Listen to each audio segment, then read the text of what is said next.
நடிகர்கள் கட்சி ஆரம்பிக்கிறதுங்கிறது பெரிய ஒரு கொள்கை சித்தாந்தம் அடிப்படையில் ஆரம்பிக்கிறது இல்லை. அவர்களுடைய முகத்தை வச்சு தான் அந்த கட்சி. பிரபலங்கள் இதில் இணைவாங்களா? விஜயை பொறுத்த வரைக்கும் சினிமாக்காரர்கள் அந்த கட்சிக்குள் வர்றதை அவரே விரும்ப மாட்டார். தாடி பாலாஜி அதுக்கப்புறம் இன்னொரு நடிகர்லாம் கூட அந்த கட்சியில் சேர்ந்தாங்க. ஆனால் அவங்களுக்குலாம் பார்த்தீங்கன்னா ஒரு சின்ன பதவி கூட அவர் கொடுக்கவே இல்லை. 2026 இந்த எலெக்ஷன்ல எவ்வளோ % ஓட் வாங்குவாருன்னு நீங்க கணிக்கிறீங்க? உண்மையை சொல்ல போனோம்னா விஜய் வந்து ஒரு அதிகபட்சம் ஒரு 5% மேலே வாங்க மாட்டார்.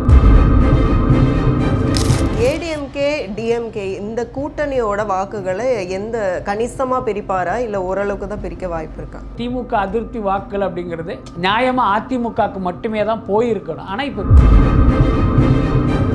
ஜனநாயகன் ரிலீஸ் ஆகும்போது ஏதாவது பிரச்சனைகள் வர வாய்ப்பு இருக்கா? ஜனநாயகன் வரும்போது பிரச்சனை வரும். எம்ஜிஆர் டிவி சினிமா நேயர்களுக்கு வணக்கம். சினிமாவில் அடுத்தடுத்து நிறைய சுவாரஸ்யமான விஷயங்கள் நடந்துகிட்டே இருக்குது. ஸோ அதை பற்றின நிறைய அப்டேட்ஸை கேட்டு தெரிஞ்சுக்கிறதுக்காக இன்றைக்கி நம்ம கூட பிஸ்மி சார் இணைஞ்சிருக்காங்க. ஸோ அவங்க கூட நிறைய விஷயங்கள் பேசலாம். வணக்கம் சார். வணக்கம். விஜய் அவர்கள் வந்து தாவேகாவினுடைய 2வது மாநில மாநாடு ஆகஸ்ட் 25 மதுரையில் நடக்க இருக்கிறதா சொல்கிறாங்க. ஸோ இப்போது இந்த 2வது மாநில மாநாடு ஃபஸ்ட்டு மாநாடு சமஹிட்டு, அதே மாதிரி இந்த 2வது மாநாடு நீங்கள் எப்படி பார்க்குறீங்க? அதான் ஒரு நடிகர் வந்து கட்சி ஆரம்பித்ததால் அவருடைய மாநாட்டையே நம்ம ஹிட்டுன்னு சொல்கிற மாதிரி வந்துருச்சு. நிச்சயமாக உங்கள் பாஷையிலேயே சொல்லணும் அப்படின்னா மதுரை அரசியல் மாநாடு வந்து சூப்பர் ஹிட் ஆகும் அப்படின்னு தான் நான் நினைக்கிறேன். என்ன காரணம் அப்படின்னா விக்கிரவாண்டியில் நடந்த அந்த மாநாட்டுக்கே கிட்டத்தட்ட ஒரு 10 லட்சம் பேர் வந்ததாக ஒரு கணக்கு இருக்குது. அந்த விக்கிரவாண்டிங்கிற ஒரு இடம் வந்து பலரும் தமிழ்நாட்டின் மூலை முடுக்குகளில் இருந்தெல்லாம் வருவதற்கு ஏற்ற இடம் இல்லை. அதே நேரம் விஜய் கட்சி ஆரம்பிக்கிறார் அப்படிங்கிறதுனால அந்த ஆர்வத்தில் தாவேகா தொண்டர்கள் திரண்டு வந்த மாநாடு அது. ஆனால் மதுரை அப்படிங்கிறது பலருக்கும் எளிதில் வந்து போகிறதுக்கு வந்து ஒரு வசதியான ஒரு இடம் அது. அதனால் இந்த மாநாடு வந்து இதை விட ஒரு பெரிய அளவில் மக்கள்கிட்ட ரீச் ஆகும்னு தான் நான் நினைக்கிறேன். கிட்டத்தட்ட ஒரு 20 லட்சம் பேர் வரணுங்கிற மாதிரி இவங்க பிளான் பண்ணியிருக்காங்க. நிச்சயமாக இது வந்து ஒரு பெரிய அளவில் வந்து ஒரு வெற்றியை கொடுக்கும் அப்படி தான் நான் நினைக்கிறேன். பிரபலங்கள் இதில் இணைவாங்களா? அதுக்கு வாய்ப்பு? பிரபலங்கள் வருவதற்கு வாய்ப்பு இல்லை. எப்பயுமே இந்த சினிமா நடிகர்களுடைய கட்சி தொடங்கும் போது என்ன பண்ணுவாங்க அப்படின்னா, நான் தான் முக்கியமான ஆளாக இருக்கணும், மொத்த ஃபோக்கஸும் என் மேலே தான் இருக்கணும் அப்படின்னு விரும்புவாங்க. இன்னொன்று பார்த்திங்கன்னா இப்போ நடிகர்கள் கட்சி ஆரம்பிக்கிறதுங்கிறது பெரிய ஒரு கொள்கை சித்தாந்தம் அடிப்படையில் ஆரம்பிக்கிறது இல்லை. அவர்களுடைய முகத்தை வச்சு தான் அந்த கட்சி ஃபேஸ் வேல்யூங்கிறதே அவங்க தான். அப்போ இன்னொரு பிரபலத்தை நீங்கள் கட்சியில் சேர்த்திங்க அப்படின்னா திடீர்னு கேமரா அந்த பக்கம் திரும்பிச்சுன்னா இவங்க வந்து விரும்ப மாட்டாங்க. அது அந்த ஈகோ எல்லாருக்குமே இருக்கும். அதனால் விஜயை பொறுத்த வரைக்கும் சினிமாக்காரர்கள் அந்த கட்சிக்குள் வர்றதை அவரே விரும்ப மாட்டார். அப்படியே வந்தாலும் அவங்களுக்கு வந்து ஒரு பெரிய முக்கியத்துவம்லாம் கொடுக்க மாட்டார் தான் நினைக்கிறேன். இப்போ உதாரணத்துக்கு பாருங்கள், இந்த தாடி பாலாஜி அதுக்கப்புறம் இன்னொரு நடிகர்லாம் கூட அந்த கட்சியில் சேர்ந்தாங்க. ஆனால் அவங்களுக்கெல்லாம் பார்த்திங்கன்னா ஒரு சின்ன பதவி கூட அவர் கொடுக்கவே இல்லை. அது காரணம் என்னென்னா, அந்த மாதிரி கொடுக்கும்போது பார்த்திங்கன்னா இவங்க வந்து தனியாக வந்து ஒரு கூட்டத்தை கூட்டிடுவாங்கங்கிற அந்த ஒரு கால்குலேஷனும் காரணமாக இருக்குது. அதனால் எனக்கு தெரிஞ்ச அந்த மாதிரி நடப்பதற்கு வாய்ப்பு இல்லை. விஜய் வந்து எப்படி சிஎம் ஆவார இந்த தேர்தல் இல்லைன்னா அடுத்த தேர்தல் அந்த மாதிரி வாய்ப்புகள் இருக்கா சிஎம் ஆகிறதுக்கு? இல்லை, அந்த ஆர்வத்தை நம்ம சொல்ல முடியாது. ஆனால் அவரை பொறுத்த வரைக்கும் நம்ம அந்த தமிழ்நாடு முதலமைச்சர் நாற்காலியில் உட்காரணும் அப்படிங்கிற எண்ணத்தில் தான் அரசியலுக்கே வந்திருக்காரு. பட் நாம் ஒரு பத்திரிகையாளராக நடக்கிறத வந்து பார்க்கும்போது எனக்கு என்ன தோணுச்சு அப்படின்னா, 2026 சட்டமன்ற தேர்தலில் விஜய் நினைத்தது நடப்பதற்கான வாய்ப்பு வந்து ரொம்ப குறைவு. என்ன காரணம்னா, இப்போ திமுக அதிமுக 2 கட்சிகளுக்குமே பார்த்திங்கன்னா கிட்டத்தட்ட ஒரு 35% மேலே அவங்களுக்கு வாக்கு வங்கி இருக்குது. அப்புறம் அந்த உதிரி கட்சிகள்லாம் அப்படி கொஞ்சம் கொஞ்சம் போச்சுன்னா இப்போ இவருக்கு என்ன கிடைக்குன்னு ஒன்று இருக்குது. அதுக்கு அடுத்து இன்றைய சூழ்நிலையில் பார்த்திங்கன்னா தாவேகா தனித்து நிற்பதற்கான ஒரு சூழல் தான் இப்போ இருக்குது. ஸோ இந்த சூழலில் இவர் நினைத்த வெற்றி கிடைப்பதற்கு வாய்ப்பு இல்லை. அதனால் 2031 தேர்தலில் வேண்டுமானால் விஜய் நினைத்தது நடப்பதற்கு வாய்ப்பு இருக்குது. 2026 இந்த எலெக்ஷனில் எவ்வளோ % ஓட் வாங்குவாருன்னு நீங்கள் கணிக்கிறீங்க? இல்லை, உண்மையை சொல்ல போனோம்னா விஜய் வந்து ஒரு அதிகபட்சம் ஒரு 5% மேலே வாங்க மாட்டாருங்கிறது தான் தனிப்பட்ட என்னுடைய எண்ணமாகவும் கருத்தாகவுமே இருந்தது. ஏன் இளைஞர்கள் செல்வாக்கு நிறைய இருக்குன்னு சொல்கிறாங்க? இல்லை, பொதுவாக இளைஞர்கள் அவர் பின்னால் போகிறாங்க, அதெல்லாம் கரெக்டு தான். நான் ஏற்கனவே சொன்ன மாதிரி பார்த்தீங்கன்னா இப்போ திமுக அதிமுக இவங்க 2 பேருடைய வாக்குகளை நீங்கள் கூட்டினாலே கிட்டத்தட்ட ஒரு 75% வந்துடும்.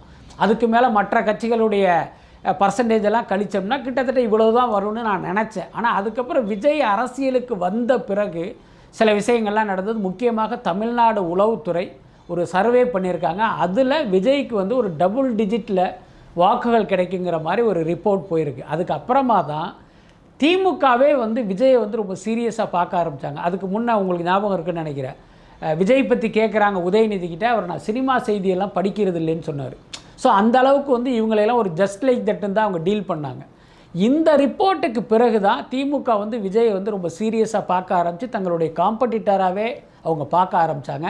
அது மட்டும் இல்லை, பல தனியார் கருத்து கணிப்பு அமைப்புகளும் பார்த்திங்கன்னா இதே மாதிரி சர்வே எடுத்துக்கிட்டே இருக்காங்க. ஒவ்வொரு சர்வேலையுமே விஜய்க்கான வாக்கு சதவீதம்ங்கிறது ஒரு ஆச்சரியத்தக்க அளவில் வளர்ந்துக்கிட்டு இருக்கு. கிட்டத்தட்ட 20% மேல் 27% இவருக்கு வாக்குகள் கிடைக்கும்னு ஒரு சர்வே ரிப்போர்ட் சொல்லுது. அதனால் விஜயை பொறுத்த வரைக்கும் ஒரு கணிசமாக வாக்குகள் வாங்குவார் அப்படின்னு தான் நான் நினைக்கிறேன். ஏடிஎம்கே டிஎம்கே இந்த கூட்டணியோட வாக்குகளை எந்த கணிசமாக பிரிப்பாரா இல்லை ஓரளவுக்கு தான் பிரிக்க வாய்ப்பு இருக்கா? அதாவது பார்த்திங்கன்னா எப்பயுமே ஆளுங்கட்சிக்கு வந்து ஒரு அதிருப்தி வாக்குகள்னு ஒன்று இருக்கும். அது ஸோ அந்த அதிருப்தி வாக்குகள் எங்கே போகுதோ அவர்கள் வெற்றி பெறுவதற்கான ஒரு சூழல் உருவாகும். கடந்த காலங்களில் நீங்கள் தமிழ்நாடு தேர்தலை பார்த்தீங்கன்னா ஒரு முறை திமுக ஆட்சிக்கு வரும், அடுத்த முறை அதிமுக வரும். இதுதான் மாறி மாறி நடந்து இப்போ கடந்தது தான் அதிமுகவே 2 தர ஆட்சியை பிடிச்சாங்க. ஸோ இந்த முறை பார்த்திங்கன்னா இப்போ திமுக அதிருப்தி வாக்குகள் அப்படிங்கிறது நியாயமாக அதிமுகவுக்கு மட்டுமே தான் போயிருக்கணும். ஆனால் இப்போ விஜய் கட்சி ஆரம்பித்ததால்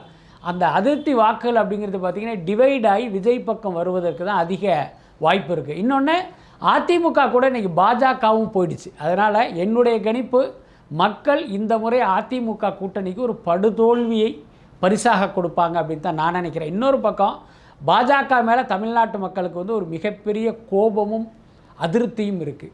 இப்போ பார்த்திங்கன்னா அமித்ஷா கொஞ்ச நாளாக என்ன சொல்கிறாருன்னா, இங்கே வந்து நாங்கள் கூட்டணி ஆட்சின்னு அவர் தொடர்ந்து பேசிக்கிட்டே இருக்கார். நீங்கள் யோசிச்சு பாருங்கள், பாஜக தமிழ்நாட்டை ஆள்கிறது அப்படிங்கிற மாதிரி ஒரு அவமானம் தமிழ்நாட்டு மக்களுக்கு வேறு எதுவுமே கிடையாது. அதை இந்த மக்களும் புரிஞ்சுக்கிட்டு இருக்காங்க. அப்போ அதிமுகவுக்கு ஓட்டு போட்டோம்னா பாஜக ஆட்சி அமைப்பதற்கு வாய்ப்பு இருக்குது. அப்போ இந்த கூட்டணிக்கு நம்ம ஓட்டு போடக்கூடாதுங்கிற ஒரு மனநிலை இன்றைக்கி மக்கள்கிட்ட வந்திருக்கு. அதனால் என்னை பொறுத்த வரைக்கும் திமுகவுடைய அதிருப்தி வாக்குகள், அதிமுகவுடைய அதிருப்தி வாக்குகள் எல்லாமே விஜய் பக்கம் போவதற்கு அதிக வாய்ப்புகள் இருக்குது. இப்போது விஜயோட மகன் வந்து படம் இயக்குறாரு, அதில் வந்து விஜய் பாட்டு பாடுறதுக்கு சான்ஸ் இருக்கா? அதே மாதிரி அவரோட தாத்தா வந்து அங்கே அதில் நடிக்கிறதுக்கு வாய்ப்பு இருக்கா? அது எப்படி? இல்லை, இது ரெண்டுக்குமான வாய்ப்பே இல்லை. நீங்கள் சொல்கிற மாதிரி அவங்க தாத்தா அதில் நடிக்கிறதுக்கு வேணால் ஒரு 1% வாய்ப்புகள் இருக்கலாம். ஆனால் அது கூட இல்லைன்னு தான் நான் நினைக்கிறேன். ஏன்னா கிட்டத்தட்ட அந்த படம் முடிகிற ஸ்டேஜுக்கு வந்துருச்சு. பட் விஜய் வந்து கண்டிப்பாக அதில் வந்து எந்த வகையிலும் பங்களிக்க மாட்டார் அப்படின்னு தான் நினைக்கிறேன். என்ன காரணம்னா, தன்னுடைய மகன் அவருடைய முயற்சியில் அவருடைய திறமையில் ஜெயிக்கணும் அப்படின்னு தான் விஜய் வந்து விரும்புகிறார். அப்படி இருக்கும்போது இவர் போய் ஒரு பாட்டு பாடி அந்த படம் ஹிட் ஆச்சு அப்படின்னா ஈஸியாக சொல்லிடுவாங்க, விஜய் வந்து பாடினார், அவர் தான் மகனை வந்து அப்படி தூக்கி சுமந்தாருங்கிற மாதிரியான விமர்சனங்கள்லாம் வந்துடும். அதனால் விஜயை பொறுத்த வரைக்கும் அதை விரும்ப மாட்டார். பையனே வரட்டும் அப்படிங்கிறது தான் அவருடைய எண்ணமாக இருக்குது. விஜய் தொடர்ந்து நடிக்கிறதுக்கு வாய்ப்பு இல்லையா? அதாவது விஜய் சொன்னது வந்து 2026 தேர்தலில் வந்து நம்ம ஜெயிச்சு ஆட்சி அமைச்சிருவோம், அதனால் ஜனநாயகன் தான் கடைசி படம்ங்கிறத அவர் ஏற்கனவே அறிவிச்சிட்டாரு. நான் ஏற்கனவே சொன்ன மாதிரி அதற்கான சூழல் வந்து இந்த தேர்தலில் அமையாது அப்படின்னு தான் நான் நினைக்கிறேன். அதனால் 2026க்கு பிறகு விஜய் வந்து நடிப்பை தொடர்வதற்கு வாய்ப்பு இருக்குது. அதுதான் என்னுடைய இது. மற்றபடி விஜய் இன்றைய சூழ்நிலையில் அவர் எடுத்த முடிவுங்கிறது ஜனநாயகன் தான் கடைசி படம், அதில் வந்து அவர் உறுதியாக இருக்கார். இப்போ சில பேர் பார்த்திங்கன்னா சொல்கிறாங்க, லியோ 2ல் நடிக்க போகிறாரு, மாஸ்டர் 2ல் நடிக்க போகிறாரு, அதில் நடிக்கிறார், இதில் நடிக்கிறாருன்னா சொல்கிறாங்க. இது எல்லாமே ஹேஷியங்கள் தான். விஜயை பொறுத்த வரைக்கும் இந்த நிமிடம் வரை ஜனநாயகன் தான் கடைசி படங்கிறது அவர் ரொம்ப கிளியர் கட்டாக இருக்கார். தேர்தலுக்கு பிறகு அதில் மாற்றம் இருக்குன்னு நான் நினைக்கிறேன். ஜனநாயகன் ரிலீஸ் ஆகும்போது ஏதாவது பிரச்சனைகள் வர வாய்ப்பு இருக்கா? ஜனநாயகன் வரும்போது பிரச்சனை வரும். ஆனால் அது பெரிய தமிழ்நாட்டின் சட்டம் ஒழுங்கை பாதிக்கிற அளவுக்கு வருமா அப்படின்னா அதுக்கு வாய்ப்பு இல்லைன்னு நினைக்கிறேன். அந்த பிரச்சனைன்னு நம்ம மீன் பண்ணுறது என்ன அப்படின்னா, இப்போ ஜனநாயகன் விஜயனுடைய கடைசி படம்.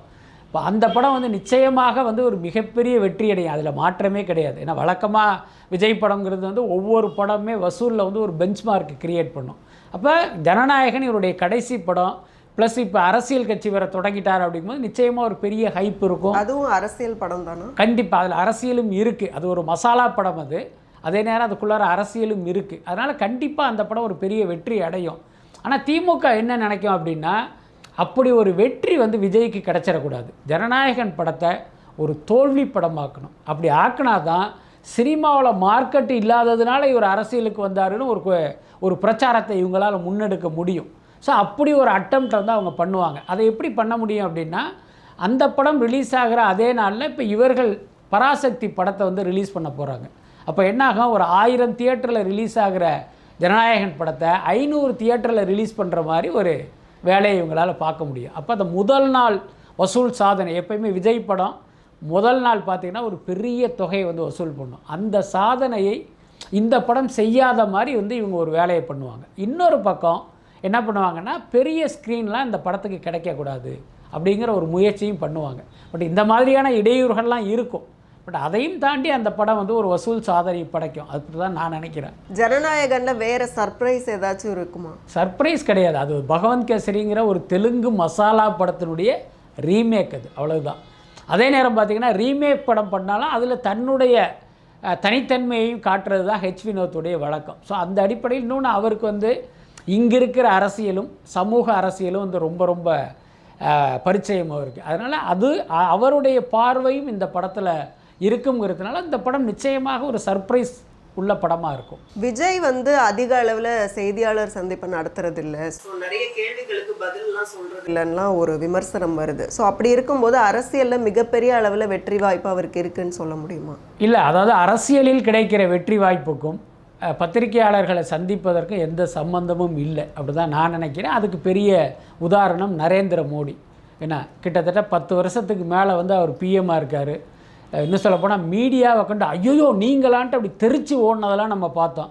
அவர் ஒரு நாட்டின் பிரதமராகவே இருக்கார். அப்போ இதன் மூலமாக நம்ம புரிஞ்சுக்கலாம் இதுக்கும் அதுக்கும் எந்த சம்மந்தமும் இல்லைன்ட்டு. அதுக்கப்புறம் ஒரு பிரதமரோ ஒரு முதலமைச்சரோ அல்லது ஒரு அமைச்சரோ மீடியாவை சந்திக்கலை அப்படின்னா அது நிச்சயமாக நம்ம ஒரு குற்றச்சாட்டாக விமர்சனமாக நம்ம வைக்கணும்.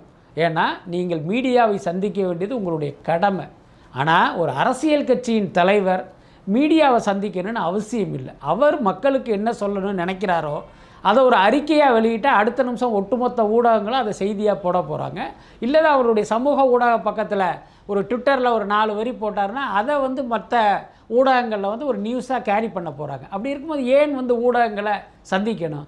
அவசியமே கிடையாது. அதே நேரம் விஜய் தேர்தலில் நின்று தமிழ்நாட்டின் முதலமைச்சராக உட்கார்ந்தார் அப்படின்னா அன்றைக்கு அவர் நிச்சயமாக ஊடகங்களை சந்தித்து தான் ஆகணும். அதனால் இந்த சூழலில் இவர் ஊடகங்களை சந்திக்கலை, இவர் பயப்படுறாரு அப்படிங்கிற விமர்சனம்லாம் தேவையற்றதுன்னு தான் நினைக்கிறேன். சார், மிக்க நன்றி. இவ்வளோ நேரம் உங்களோட டைம் ஸ்பெண்ட் பண்ணி நிறைய அப்டேட்ஸ் வந்து சினிமா பற்றி சொல்லியிருக்கீங்க. நேயர்கள் பார்க்குறவங்களுக்கும் ரொம்ப இன்ட்ரெஸ்டிங்காக இருக்கும்னு நம்புகிறோம். ஸோ மிக்க நன்றி. நன்றி.